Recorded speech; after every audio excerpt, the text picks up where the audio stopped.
Hello and welcome to Check It Out with Rich. For this RV Essential video, if you have a camper, you need something to pull it with.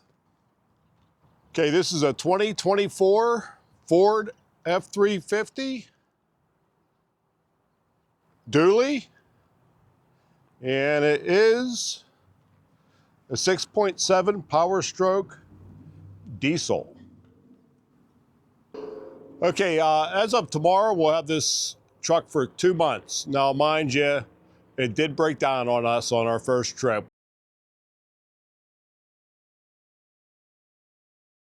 We was about 240 miles from home, and I decided didn't want to pull the camper anymore. So hopefully everything's good, and I'm okay with the find on road dead, fix and repair daily jokes. I'm okay with that. Throw them out there. Okay, now I haven't done too much to this truck, but let's jump in the cab and I'll show you what I've done inside there. Okay, first off, in my door, I keep a temperature gun and my gloves for pumping diesel. And then I don't have the full console, so I took this out of my last truck and just a little organizer. It works. It's usually a mess. And I did add a knob on the steering wheel. And I'll tell you what, I wish I would have did this with my last one. For backing up and that, it is superb. Okay, I added the bullet point. And when I didn't want all the wires coming down in front here. So I added some power ports, which work off of my upfitter switches. So switch 1 is for the power ports. And I may add a phone. When I ordered this, I ordered 2 extra mounting balls. I may add my phone. I actually have it in my Amazon cart. I just haven't pulled the trigger yet. Okay, this is what everything looks like. I have the TST 770 and HaloView BT6. And like I said, all these will work off switch number 1 for the upfitters. And then up here, I have the BT11. HaloView sent this to me and I was going to give it away. And then I started thinking, you know, it's nice having a forward-facing camera whenever I'm driving around, just in case something happens. I have a video of it. Both of these do record. So when I got this truck, I decided to put a camera in the bed. So when I'm backing up, I can see to hitch up. Now there is a light on here on the camera, which is nice. So at night you can see what you're doing. I'll turn the light off and it goes dark. Turn it back on. And like I said, everything is hooked up to the upfitter switches. Switch 1, switch 4. Now they work off the key. So when you turn a key, they shut off. And I'll give you a little view of the power ports I put in. All right, so that's about it in the front of the cab. Let's go in the back seat. I'll show you a couple things I did there. Nothing great, but let's check it out. Okay, don't mind the dog hair on the seat. We are those people that have dogs. Okay, I just added this organizer in down here. And there's another one underneath the short seat.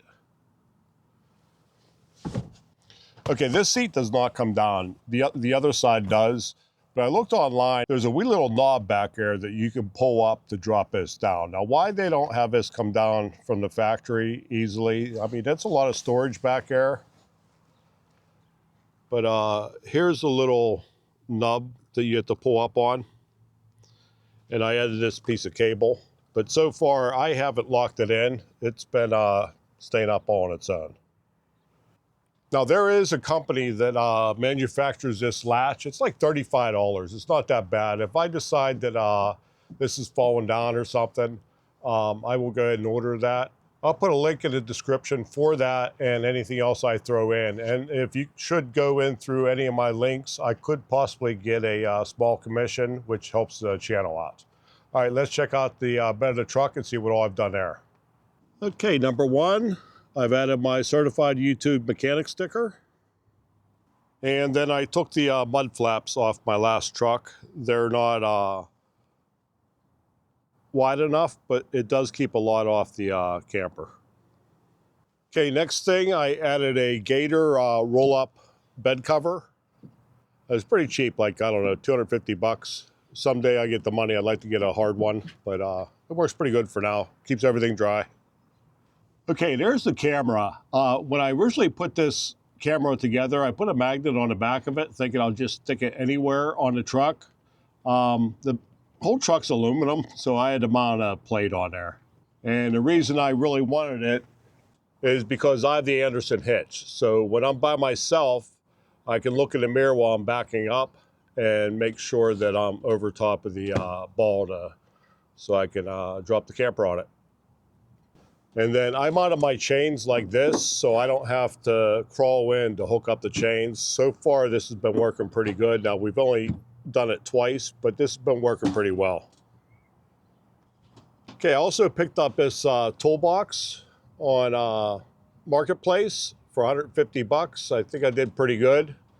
It was pretty much brand new, just a little dirty. And the guy did have the keys for it, so that was pretty good. And I also had the dealer spray the bed. Okay, so that's about all I've done. So far, except for breaking down, I'm really loving this truck. It's a lot more stable going down the road with the dual wheels. My last truck was a 2015 F350 short bed single, and I was pretty close to being at my payload with it. So we decided to upgrade. With the 8-foot bed, I have a lot more room in the back, even with the toolbox. Now, my only dislike, besides breaking down, is it doesn't have Sirius radio. I didn't realize that until we got home. Here, this is an XLT, and apparently you need the XLT premium package to get Sirius radio. Now, I could play it on my phone, but I go a lot of places you don't get cell service, so I'm looking into getting Sirius put in. It's pretty pricey, but it might be worth it. Okay, so that's a wrap. Thanks for checking it out. We'll see you all next time. Bye.